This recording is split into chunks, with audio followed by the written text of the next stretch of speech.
जय हिंद मेरे यूट्यूबर दोस्तों। आपका हार्दिक स्वागत है आपके अपने चैनल लॉ कॉन्सेप्ट दोस्त में। आई होप सभी अच्छे होंगे और एग्ज़ाम की तैयारी भी अच्छे से कर रहे होंगे। और आज मैं आपके साथ एक बहुत ही महत्वपूर्ण टॉपिक जिसको बोलते हैं हम CRPC 340 धारा, और जो कि BNS में इसको 227 भी बोला जाता है। ये इतना महत्वपूर्ण टॉपिक है और ये मान के चलो कि अपने आप में एक रामबाण जिसे बोला जाता है ना, कि जैसे आयुर्वेद हुआ या फिर होम्योपैथिक होता है या कोई मरीज होता है कि भाई किसी से ठीक नहीं हो रहा, अब वो एक ही दुआ करता है कि भगवान मैं कैसे न तैसे ठीक हो जाऊं या कुछ ऐसा चमत्कार हो जाए मेरे साथ। तो ऐसा ही चमत्कार एक 340 है CRPC, जो कि BNS में 227 बोला जाता है उसको। तो देरी ना करते हुए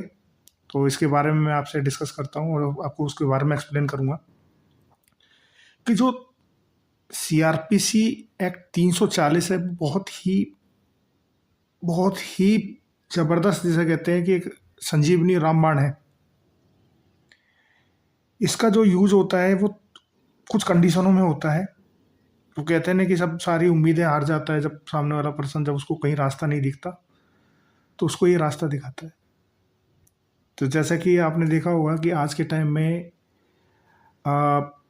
99% जो मैटर हैं महिलाओं के, ख़ास तौर पे, मैं ये नहीं कहता कि सारी महिलाएं गलत होती हैं, कुछ अच्छी भी होती हैं,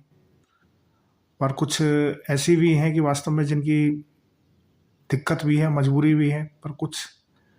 गलत लोगों की वजह से उन लोगों को भी परेशान होना पड़ रहा है, जो कि अपने आप में सेमफुल है। ऐसा नहीं होना चाहिए, क्योंकि ये चीज़ किसी की हेल्प के लिए बनी हुई है, और जबकि इसका मिसयूज किया जा रहा है केवल और केवल लोगों को प्रताड़ित करने के लिए। तो आज के टाइम में इससे पुरुष ज़्यादा परेशान है, मीन्स जो आदमी लोग हैं, जो पर्सन्स हैं, वो बहुत परेशान हैं इससे। क्यों? क्योंकि उनको झूठे मुकदमे में फंसा दिया जाता है। एक CRPC होता है 125, जिसको BNS में हम 144 बोलते हैं, जिसको हम मेंटेनेंस भी बोला जाता है। तो उसकी भी कुछ कंडीशन होती हैं कि वो कब दिया जाता है। तो CRPC जनरली जब किसी का डाइवोर्स होता है, या फिर कोई हस्बैंड अपनी वाइफ के साथ नहीं रहता, या फिर उसके साथ वो रहना नहीं चाहता, तो उस केस में क्या होता है कि जो लेडीज़ होती है, हमेशा एक सच्चाई भी है समाज की, कि जो एक लेडीज़ होती है वो एक आदमी पर डिपेंड होती है, एक पर्सन पर डिपेंड होती है, क्योंकि वो सब कुछ छोड़ के आती है। और कहते हैं कि शायद उसका एक दूसरा जन्म भी कह सकते हो आप, शादी के बाद उसका दूसरा जन्म ही होता है। बच्चे भी होते हैं, फिर उसके बाद जिम्मेदारियां भी होती हैं, फिर अब चैलेंज भी होता है, हर चीज़ होती है। तो उस केस में क्या करते हैं कुछ लोग, उनको छोड़ देते हैं एक मालाफाइड नेचर के तहत, गलत नेचर के तहत। अंडरस्टैंडिंग नहीं होती आपस में, कई बार लड़ाई झगड़े होते हैं आपस में किसी बात को लेके, जो कि आपस में बैठ के भी सुलझाया जा सकता है, एक दूसरे के साथ बैठ के समझा भी जा सकता है, पर लोग नहीं समझते उस चीज़ को। तो उस केस में क्या होता है कि कोर्ट में केस दायर कर दिया जाता है, और उसमें कहा जाता है कि मुझे अपना सर्वाइवल करने के लिए इनसे एक अमाउंट चाहिए,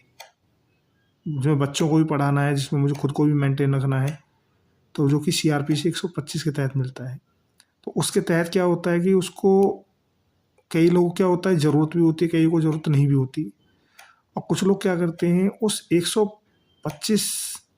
CRPC के लिए गलत तरीके से फंसा देते हैं लोगों को, झूठे मुकदमे दर्ज करा देते हैं, DV एक्ट लगा देते हैं, मारना पीटना, जो कि एक मजाक बन चुका है आज के टाइम में समाज में। 99% क्या 100% केस में हमेशा यही होता है कि मुझे मारा गया, मुझे पीटा गया, मुझे प्रताड़ना दी गई, या एक पूरी फैमिली है, तो एक कंसोर्डियन है, सबका नाम ले लिया जाता है। क्योंकि वो होता इसलिए कि अगर वो सबका नाम नहीं लेंगे तो केस मजबूत नहीं होगा, तो उसमें झूठे तथ्य भी गठित कर दिए जाते हैं। और जिसमें क्या होता है कि कहना नहीं चाहिए, माफ़ी चाहूँगा अगर किसी पर्सन को बुरा लगता है, चाहे वो एक न्यायाधीश भी हो सकता है, एक वकील भी हो सकता है, कोई भी हो सकता है, एक अधिवक्ता भी हो सकता है। मेरी बात किसी को गलत लगे पर कड़वा सच है, जो कि मैं काफ़ी दिनों से सोच भी रहा था कि इस टॉपिक के ऊपर कुछ चर्चा की जाए और इसके बारे में जिक्र किया जाए और लोगों की कुछ थोड़ी सी हेल्प की जाए। तो उसमें डीवी एक्ट लगाया जाता है, झूठे शपथ पत्र लगाए जाते हैं, जिसमें जो पर्सन होता है उसकी आमदनी तो 10,000 रुपये भी नहीं है, पर उसमें कह दिया जाता है कि साहब इसके ऊपर एक बड़ी कंपनी में है और 60-70 हज़ार रुपये तनख्वाह है, लाख रुपये तनख्वाह है, इस पर ये प्रॉपर्टी है वो प्रॉपर्टी, जो कि उस पर होता कुछ नहीं है, जो कि तनख्वाह उसकी 10,000 रुपये भी नहीं होती। तो एफिडेविट में लिखवा दिया जाता है। कुछ बातें ऐसी भी लिखवा दी जाती है जिनका कोई सर पैर है ही नहीं। अब उसमें क्या होता है कि जो जज होते हैं कुछ समझदार होते, बुद्धिजीवी होते हैं, तो वो तो तथ्यों को समझते हैं, तो वो सही निर्णय लेते हैं। उसका काम क्या होता है कि बस देखना है, बस एक तरफ फैसला कर देना कि भाई सामने वाले का क्या सच है क्या झूठ है। तो उसमें क्या होता है, दबाव देने के लिए उसको जेल का प्रावधान बना दिया जाता है कि भैया या तो पैसे दो या तो फिर तुम जेल जाओ। तो कुछ लोग क्या होते हैं कि झूठी प्रताड़ना से या जो टॉर्चर होते हैं तो वो जीवन लीला समाप्त कर लेते हैं अपनी। क्यों? क्योंकि उनको रास्ता नहीं दिखता और कोई सुनने वाला भी नहीं है उनकी। तो उस दिशा में वो काम नहीं करना चाहिए, किसी को लड़ना चाहिए। अगर जीवन लड़ने का मतलब ये नहीं होता कि आपको किसी हथियार से लड़ना है, नहीं, आपको अपने अधिकारों से लड़ना है। तो उसमें 340 है जो सबसे बड़ा महत्वपूर्ण थी। तो ये उस दिशा में लगाया जाता है जब शपथ पत्र के अंदर कुछ बातें गलत लिख दी जाती है जो कि वास्तविकता में है ही नहीं, और शपथ पत्र में कुछ चीज़ें ऐसी लिख दी जाती हैं कि जो मालाफाइड नेचर में, गुस्से में या बदला लेने के तथ्य से। तो 340 में क्या होता है, हमें प्रूफ लगाना पड़ता है। ध्यान रखिएगा, 340 आप उस संबंधित कोर्ट में लगा सकते हैं जिस संबंधित के कोर्ट में आपका मुकदमा वो दायर है। ध्यान रखिएगा। और जज उसको 100% सुनेगा और उसको एक्सेप्ट तब करेगा जब आप उन चीज़ों के बारे में जिसके खिलाफ आप वहाँ 340 लगा रहे हो कि जब जनाब ये 340 में इन्होंने जो मेरी सैलरी दिखाई थी वो सैलरी गलत दिखाई हुई है, जो कि सैलरी स्लिप इन्होंने प्रूफ नहीं दिया। अच्छा, दूसरा एक चीज़ और है, ये वेल मेंटेन थी महीना से, तो इस महिला ने अपनी कोई भी डिटेल इसमें मेंशन नहीं करी सैलरी की कि मेरे नाम पे क्या प्रॉपर्टी है क्या कुछ है, जो कि हलफनामा में जो उसने गलत मेंशन कर रहा है जो कि इसके पास है वो चीज़। तो यदि वो चीज़ आप तथ्य लगा देते हो, उन चीज़ों को प्रमाण लगा देते हो, तो वो एक्सेप्ट हो जाएगी। अगर आपने आरोप लगा दिया कि भाई इन्होंने शपथ पत्र में मेंशन करा था और ये चीज़ गलत है, और आप उस चीज़ को प्रूफ नहीं कर रहे, उसका कोई डॉक्यूमेंट नहीं लगा रहे, तो आपकी तत्काल वो कैंसिल हो जाएगी 340। और आप प्रॉपर तरीके से उसको मेंशन करोगे, प्रॉपर तरीके से लगाओगे कि भाई मेरे पास ये प्रूफ है, ये इसके सैलरी स्लिप है, या इसके नाम पे जो प्रॉपर्टी है, या फिर कभी नौकरी कर रही है, या वेल सेटल है मेरे कंपैरिजन, तो आप वो चीज़ प्रूफ कर देते हो, लगा देते हो, तो उस केस में वो 125 है वो उसी टाइम रुक जाएगा, उस पर स्टे हो जाएगा। और सबसे बड़ी हैरानी की बात क्या है कि 340 पर सबसे पहले सुनवाई होती है कोर्ट के अंदर, फिर उसमें देखा जाएगा। अच्छा, एक चीज़ और ध्यान रखिएगा, अगर 340 के तहत जो आपने बात दायर किया है, तो 340 में अगर यदि वो एफिडेविट में वो गलत साबित हो जाती है, तो उस पर लगभग मान के चलो 191 से लेके 202 तक, मतलब आईपीसी की धारा बता रहा हूँ आपको, ये आईपीसी, उसके तहत उस पर सजा का प्रावधान है क्योंकि उसने झूठ बोला था। तो वही मैं थोड़ा सा मैं आपको एक्सप्लेन कर देता हूँ कि जैसा कि 191 आईपीसी, झूठे साक्ष्य का मतलब क्या होता है कि झूठे शब्द, जैसे सपोज करो मैं कहूँ आपसे कि मेरे हाथ में पेन है, ठीक है, और मैं आपसे कहने लग जाऊँ कि ये पेंसिल है, सबको दिखाई दे रहा है, तो गलत हुआ ना वो। तो क्या है, वो पेन है और मैं लोगों को पेंसिल बोल रहा हूँ, मतलब झूठा साक्ष्य है। तो उसमें क्या होगा, 191 आईपीसी के तहत उस पर कार्रवाई हो जाएगी। ठीक है, क्लियर है यहाँ तक। फिर बार बार फिर झूठ बोला जा रहा है, झूठे साक्ष्य रखे जा रहे हैं, तो एक तो होता है कि चलो आपने झूठ बोल दिया कोई बात नहीं, फिर बार बार आप उसी चीज़ पर अड़ गए और वो झूठ है, तो 191 आईपीसी लगेगी उसके ऊपर। और फिर कुछ इसमें 193 भी लगती है हमारी, इसके साथ ही होती है, झूठे साक्ष्य लगाए जाते हैं, प्रूफ लगाए जाते हैं, फर्जरी। फिर कुछ गंभीर होते हैं, जैसे मान लो कि जिसमें झूठे साक्ष्य रखने का मकसद ही केवल एक ही होता है कि या तो उसको सजाए मौत हो जाए, मतलब ये ऐसी सज़ा मिल जाए कि वो उसका जीवन ही समाप्त हो जाए, या फिर उसको आजीवन जीवन काल उसको जेल हो जाए, मतलब वो जेल से बाहर ही ना निकले। अगर यदि ये चीज़ सिद्ध हो जाती है कि भाई उसने जो ये गलत तथ्य या जो चीज़ उसने अपने एफिडेविट में या जो भी उसने प्रूफ लगाए थे वो गलत हैं, और उसका मकसद ही ये था कि उसको आजीवन जेल पहुंचाना और उसको सजाए मौत दिलाने की पूरी कोशिश करना, तो उसमें क्या होता है 194 195 194 होगा यदि उसको मनसा उसको सजाए मौत दिलवानी है, मतलब उसको मारने की इच्छा है, मतलब उसका जीवन। जब कोई व्यक्ति किसी को मृत्युदंड दिलवाना चाहता है, मतलब जानबूझकर, उसकी मंशा ही ये है कि उसको मृत्युदंड मिल जाए, और वो झूठे तथ्य पेश करता है उसको जानबूझकर, उसकी मंशा गलत है। और दूसरा उसको आजीवन काल जेल कराना चाहता है, तो उस केस में क्या है, यदि मान लो उसका नेचर प्रूफ हो जाता है, जिसने आप पर आरोप लगाया है, अगर उसका नेचर आप प्रूफ कर देते हो, एफिडेविट में मेंशन कर देते हो कि भाई इसने सारे जो गवाह थे, गवाह यानी डॉक्यूमेंट जो लगाए थे, तो वो सब गलत थे, उसकी मंशा क्या थी, मुझे मृत्युदंड दिलाना या सामने वाले को मृत्युदंड दिलाना या फिर उसको सजा दिलवाना,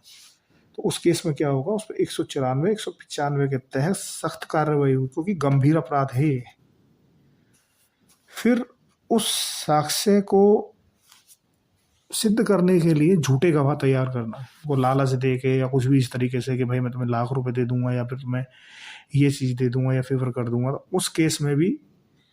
वो गवाह जो गवाही देने आया उस पर भी कार्रवाई होगी 195 ए, या ध्यान रखना 195 ए उस पर होगी कार्रवाई। फिर उस साक्ष्य को लाना जो झूठा ज्ञात हो, मतलब उस साक्ष्य को लेके आ रहा है उसको मालूम है कि झूठ है, तो उस पर 196 के तहत कार्रवाई हो जाएगी। झूठे शपथ पत्र के साथ अगर वो झूठा कोई एग्रीमेंट दिखा देता है या कुछ भी दिखा देता है, जानबूझ के कर रहा है वो, तो उसमें क्या होगा 199 के तहत उस पर कार्रवाई हो जाएगी, और 97 के तहत कार्रवाई होगी, और 198, मतलब कुल मिला के ये है कि 191 से लेके और 202 तक आईपीसी के तहत उस पर कार्रवाई होगी। सीआरपीसी 340 और बीएनएस 227, इसकी सबसे बड़ी खासियत है कि इस पर सुनवाई कोर्ट सबसे जल्दी करता है, और उससे संबंधित जो भी मुकदमा अगर दायर है पहले से या चल रहा है या कोई निर्णय दे दिया गया है, तो उसको तत्काल रोक दिया जाता है, मीन्स उस पर स्टे लगा दिया जाता है। यह उस संबंधित न्यायालय में किया जाता है जिस संबंधित न्यायालय में वो आपका वाद या फिर आपका मुकदमा चल रहा हो, और इसमें तथ्य पर सारा ध्यान दिया जाता है। एक चीज़ ध्यान रखिएगा विशेष इसके अंदर कि आप जब भी 340 की एप्लीकेशन लगाओगे, यानी सीआरपीसी माफ़ी चाहूँगा, और बीएनएसएस 227 जब भी एप्लीकेशन लगाई जाती है, तो हमेशा इससे संबंधित प्रूफ डॉक्यूमेंट और जो भी दस्तावेज है वही लगाइएगा। अगर आप किसी पर आरोप लगा रहे हो और उसका आपने दस्तावेज पेश नहीं किया या उससे संबंधित डॉक्यूमेंट नहीं लगाया, तो वो आपका मामला वहीं खारिज कर दिया जाएगा। अगर यदि आप प्रॉपर डॉक्यूमेंट लगाते हो और रिलेवेंट पाए जाते हैं, मतलब संबंधित पाए जाते हैं, तो तत्काल उस पर कार्रवाई हो जाएगी। और सबसे बड़ी बात, ये बड़ा फास्ट ट्रैक चलता है, इसमें जल्दी फैसला आता है, जल्दी डेट दी जाती है और जल्दी निपटारा किया जाता है इसके अंदर। आई होप आप सभी ने 340 सीआरपीसी और बीएनएस 227, और मैं आपको एक छोटी सी बात बताना चाहूँगा कि आपने एक चीज़ देखी होगी इसके अंदर कि सीआरपीसी 340 और बीएनएसएस 227, ये मैं दो पैरेलल लेके चल रहा हूँ। तो इसमें क्या है कि पहले वो सीआरपीसी 340 होती थी, जबकि हमारा जो नया कानून है वो बीएनएसएस 227, मतलब जो प्रोसीजर है, जो प्रारूप है, दोनों का सेम है, थोड़ा सा धाराएं आगे पीछे हैं। अच्छा, एक चीज़ और है इसके अंदर, जो भी फर्जी मुकदमा दर्ज कराता है, फर्जी इसने आपके खिलाफ साजिश रची है, झूठे तथ्य, झूठे सब कुछ, मतलब उनका तो एक ही था कि भैया सीधा सीधा या तो ये बंदा बिल्कुल अपने जीवन लीला ख़त्म कर ले, या फिर इसको उम्र कैद हो जाए, या फिर इसको फांसी की सजा, या कुछ भी जो ब्रूटली जिसे कहते हैं कि भाई जो उससे बेकार हो नहीं सकता था, उस काम को करने के लिए, यानी कि मैंसिरिया नेचर, मैंसिरिया मतलब होता है जानबूझकर गलत भावना से, और दूसरे लैंग्वेज में बोला जाता है मालाफाइड नेचर। तो मालाफाइड का मतलब होता है गलत दुर्भावना से किया गया कार्य। अगर वो प्रूफ हो जाता है कि भाई वो सामने वाले ने जो आपके मुकदमा दर्ज कराया था, या आपके खिलाफ सीआरपीसी आपका 125 या कुछ अन्य कोई विवाद हो, तो वो गलत तरीके से और गलत डॉक्यूमेंट थे कि जल्दबाजी में इसको जल्दी से जल्दी इनको सजा हो, और जो कि आप निर्दोष थे, और शपथ पत्र में वो झूठ सिद्ध होता है और आप उसको प्रूफ कर देते हो, तो ध्यान रखिएगा आईपीसी 191 से लेके 202 तक बहुत ज़बरदस्त दंड का प्रावधान है उसके खिलाफ। और इसके अंदर 195A, जिसमें क्या होता है फर्जी गवाह, मतलब इसे बोलते हैं हम एक तरह से डॉक्टर जैसे बोलते हैं। डॉक्टर का मतलब क्या होता है, एक तो होता है कि जो हमारा इलाज करता है, एक डॉक्टर होता है कि बनाए गए झूठे दस्तावेज, जिसको बोगस भी बोला जाता है, डमी भी बोला जाता है। तो उस तरीके के दस्तावेज कोई पेश करता है या कोई गवाही के लिए आता है जिसका कोई लिंक ही नहीं है, वो पैसे प्रलोभन के तहत आया, तो उस पर कार्रवाई 195A के तहत होगी, मतलब दोनों ही बराबर भागीदार माने जाएंगे। आई होप आप सभी को आज का टॉपिक बहुत अच्छा लगा होगा और आपने इन्जॉय किया होगा, और ऐसे ही मैं संबंधित टॉपिक दोबारा नेक्स्ट टाइम जब भी मैं कोई नया वीडियो लेकर आऊँगा तो उसमें ज़रूर जिक्र करूँगा। ये चैनल ध्यान रखिएगा, मेरे जितने भी लॉ कॉन्सेप्ट दोस्त के जितने भी मेरे व्यूअर्स हैं, और जितने भी मेरे सब्सक्राइबर हैं, और जितने भी मेरे सपोर्टर्स हैं, तो ये वीडियो कुछ वीडियो ऐसे हैं कि जो कि एजुकेशन से रिलेटेड है और कुछ जनरल टॉपिक्स हैं। तो ये आप लोगों को लीगल हेल्प करने के लिए हैं। कल को आपके साथ ऐसी ही कोई समस्या आती है तो आप इन वीडियो को देखकर या इन वीडियो के अंदर तथ्यों को देखकर तो आप उन चीज़ों को सीख सकें और उनको अपने अधिकार के तौर पे यूज कर सकें। मेरा जो चैनल है लॉ कॉन्सेप्ट दोस्त, इसको ज़्यादा से ज़्यादा सब्सक्राइब करें, ज़्यादा से ज़्यादा शेयर करें, और अच्छे अच्छे कमेंट करें। और इसी मैसेज के साथ मैं आपसे इजाज़त चाहूँगा।